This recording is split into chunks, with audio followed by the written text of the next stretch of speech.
It's not nice to eavesdrop, but it's fun. So let's check in on the comedy of errors at the Baxters. On the little things in life. Brought to you by Ban Roll-On, America's leading roll-on antiperspirant.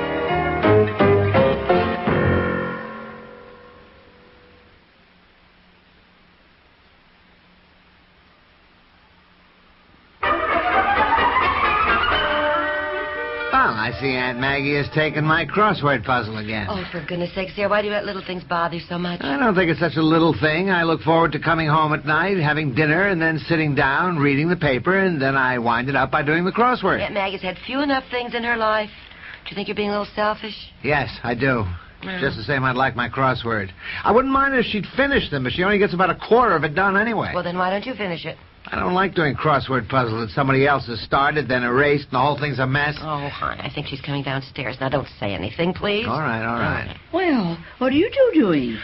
Oh, nothing, Aunt Maggie. Bob's reading the paper. I was just looking over some Christmas cards I hadn't opened. I haven't heard you say anything about what you're doing New Year's Eve. No, we never go out New Year's Eve. Oh. We always stay home.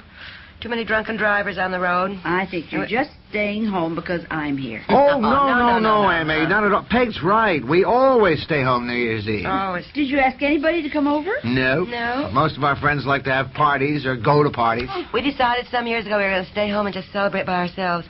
We turn on the TV at midnight and watch the crowds in Times Square. Well, that is, if we can stay awake till then. Sometimes we don't make it. We're both so sleepy we just go to bed early. My goodness, you're both much too young to act like that. Even back in Montana, I always do something on New Year's Eve. What do you do, Aunt Maggie? Oh, I go over to Stella Niblet's house, and we play cribbage or hearts, and then at midnight we have a glass of wine. Well, we'll stay up this year, don't worry. You can ask Maynard up. Maybe we can play something. That'd be kind of fun. Oh, I'll get it. Oh, no, I'll get it. I'm up. Here's a Christmas card we got from Barbara Miller. Goodness, I haven't written her either. Well, for goodness sake, Maynard, come on. Oh, it's Maynard. Maynard, hi, come on in. Oh, Maynard. Hope I haven't interrupted anything. No, not a thing. No. We're just sitting here. It's nice to see you. Let me take your coat, Maynard. All right. Like some coffee? Well, sure, thank you. You two want some more coffee? I'll get some cookies, too. Fine, Aunt Maggie. Won't take me a minute. Wait a minute, Maggie. Something I'd like to ask you, which actually is the reason I dropped in instead of phoning. Sit down, Maynard. Oh, yeah. Oh, what's on your mind? Well, I just had a call this evening from a friend of mine in New York. Well, no, that's not true. I called him. I thought maybe Maggie might like to have a real New Year's celebration this year. My goodness, Maynard, what do you mean? Well, I'll come right to the point, Maggie. How would you like to fly to New York, it's only an hour, and spend New Year's Eve dancing to Guy Lombardo? Guy Lombardo! Guy Lombardo! Guy Lombardo. Maynard, Guy Lombardo's orchestra and his New Year's Eve party is booked up months ahead. Yes, I know. You couldn't possibly get reservations at the last minute. Well, as a matter of fact, I used to know him. You knew him? You knew Guy Lombardo? Well, yes. I never mentioned this, but in my, shall we say, salad days, I used to play a pretty hot trumpet. We were all pretty young then, but we've still kept in touch. You know Guy Lombardo? Well, yes. I went to school with him, high school. He's a very wonderful person and always keeps in touch with his old friends. You mean you and Aunt Maggie would fly down to New York and go to the New Year's Eve celebration? Oh, that's the idea. That is, if Maggie would like to do that. If I would like to. Oh, my goodness. Oh, my. Guy Lombardo. I have always just loved his orchestra. Always. Would I meet him? I mean, would I actually meet him? Well, yeah, sure. Oh, my. I wouldn't know what to say to him. What do you say to a celebrity? Oh, Maggie, he's a very nice person. Don't worry about what to say to him. Just say what you'd say to anybody. Oh, no. I never met a real celebrity like that. Oh, Maggie, don't worry. Celebrities are just people, you know. Oh, my goodness. My... meeting Guy Lombardo. Well, I thought you might enjoy having a real New Year's Eve party while you're here in the East. Oh, I should say. Oh, I better go fix the coffee and get out the cookies. I'll come along with you to help. I think you'd enjoy it, Maggie. Be something different, anyway. Well, talk about hiding your light under a bushel.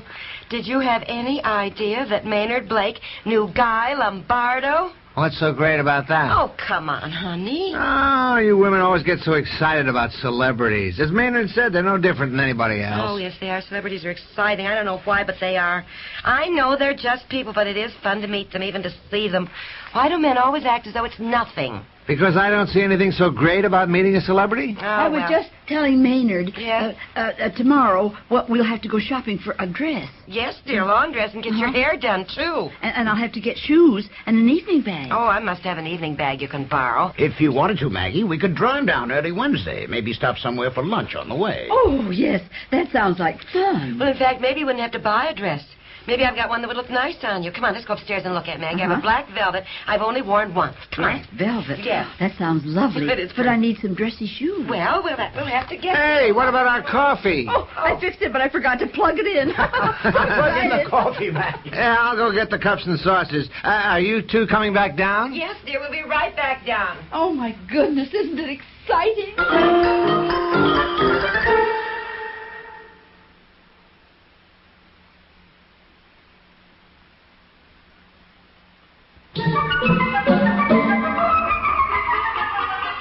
Well, I don't like the print dress on you, Aunt Maggie. Anyhow, it's too summery, and I don't think the navy blue knit looks right at all. No, I don't think I have enough in the front to fill it out, if you know what I mean.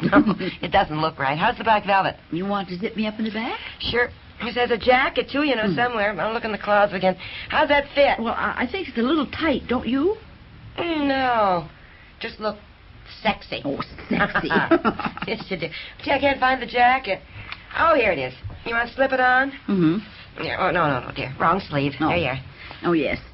This is a beautiful dress. Looks But I don't think I want to borrow it. I feel terrible if anything happened to it. What could happen I to could it? spill something on it. Oh, That's nonsense. what always happens when you borrow somebody else's clothes. It never fails. Oh, don't worry about that. Now, turn around. Let me look at you. Well, it's not bad, Aunt Maggie. It is not bad at all. What do you think? Well, I don't think you ever feel very comfortable in someone else's clothes, dear. If you're going to worry about spilling something, will you forget it? No. It isn't just that. I really think I'd like to buy a new dress. It just seems like such an expense buying a long dress when you may just wear it once. Well, yes, I suppose I will just wear it once. No, I didn't mean it that way, Aunt Maggie. I just meant that's the trouble with everyone. You rush out to buy a long dress for some special occasion, then you never wear it again, or once or I twice. just think, since this is the first time I'll be wearing a long dress on a date, if you know what I mean, a man. Yes, I know what you mean. I think you're quite right. We'll get up early, we'll get into town, we'll start looking, but at least you've tried on my things, and in a pinch you can wear that black velvet, Yes. Well, I'd better take it off before something happens to it. Oh, nothing's going to happen to it. Now, let me unzip you. What are you going to wear to travel in? I thought I'd wear my salmon-colored knit suit. Or do you think my green would be better? Well, or the navy blue? Oh, dear. Look, we'll go in your room and look them over now. I'll get my suitcase out and start putting in some things. Bathrobe and slippers and nightgown, things like that. Fine. You've got 2 days, to do it. Well, I know. I just... Imagine dancing to Guy Lombardo's orchestra on New Year's Eve. I know. Hey, what are you two doing up here? Maynard finally went on home. We finished our coffee and cookies. Oh, I'm sorry, dear. We forgot she's been trying on clothes. Oh, I better call Maynard and apologize. No, he understood. When women get their minds on clothes, they don't think of anything else. We're going shopping tomorrow. Aunt Maggie wants to look for a new dress of her own. I wonder where you're going to be staying. Well, Maynard said he'll make the hotel reservations, but he didn't say which hotel in New York, though. Yeah. Oh, dear. I never thought of that. Never thought of what? What's the matter? What is it? Well, I just never thought about going to a hotel. Well, you have to sleep somewhere. You can't drive back that night. But I can't walk into a hotel with Maynard. Well, why not? You'll have separate rooms. Well, of course. But what will the desk clerk think if I just walk in with Maynard? I mean, you know what he'll think. Oh, Aunt Maggie, the desk clerk isn't going to think anything. What does he care anyway? Well, I care. Oh, dear. I was going to write Stella back home tonight and tell her about going to New York and having New Year's Eve with Guy Lombardo's orchestra. Well, that's fine. You can write everybody back home. But Stella's going to ask where I stayed. I certainly can't tell her I went to a hotel with a man, but it'd be all over town. Aunt Maggie, you can tell Stella you stayed with friends of ours. I don't like lying about things. Oh, dear. Maybe I shouldn't go. Aunt Maggie, now will you please listen. stop worrying? You're going to go and you're going to have a wonderful time. Oh, I don't know if I can dance anymore. It's been so long. Well, you can waltz. Just dance when they're playing waltzes. You can brush up on your dancing tomorrow. We'll put on some records and you and Bob can dance around, practice a little. Me? Well, Yes. it's been so long since we've gone dancing that I don't... That's for sure. Maggie, you go in and start packing your suitcase and make a list of what you want to take. Well- Tomorrow we'll go shopping early now. I'm going to do a little more thinking about it. At my age, I am certainly not going to ruin my reputation. Oh, Aunt I'll Maggie. talk to you about it in the morning. Good night. Oh, honestly. Well, now, wait a minute. She's got a point.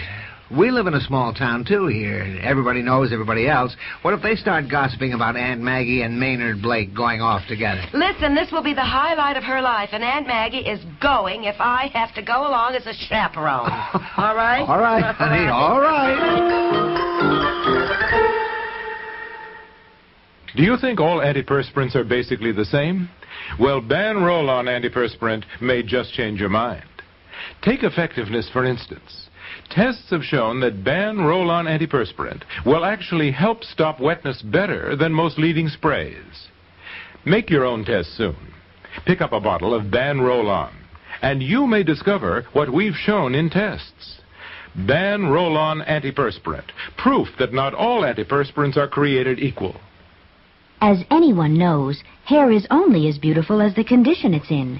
Natural Wear Miss Clairol shampoo formula conditions while it colors, makes your hair healthy looking and manageable while it adds natural glowing color that covers gray. And it's so easy to use. Just shampoo it in for fresh young color that stays color true week after week. For conditioning hair color, the best it can be, at any price, Natural Wear Miss Clairol, to know you're the best you can be. The Little Things in Life with Peg Lynch and Bob Dryden and Margaret Hamilton as Aunt Maggie was written by Peg Lynch, directed by Warren Somerville, produced by Dick Cox and Peg Lynch, and has been brought to you by Loving Care Color Lotion from Clairol. I'm Charles Woods. This program comes to you from the Radio Playhouse.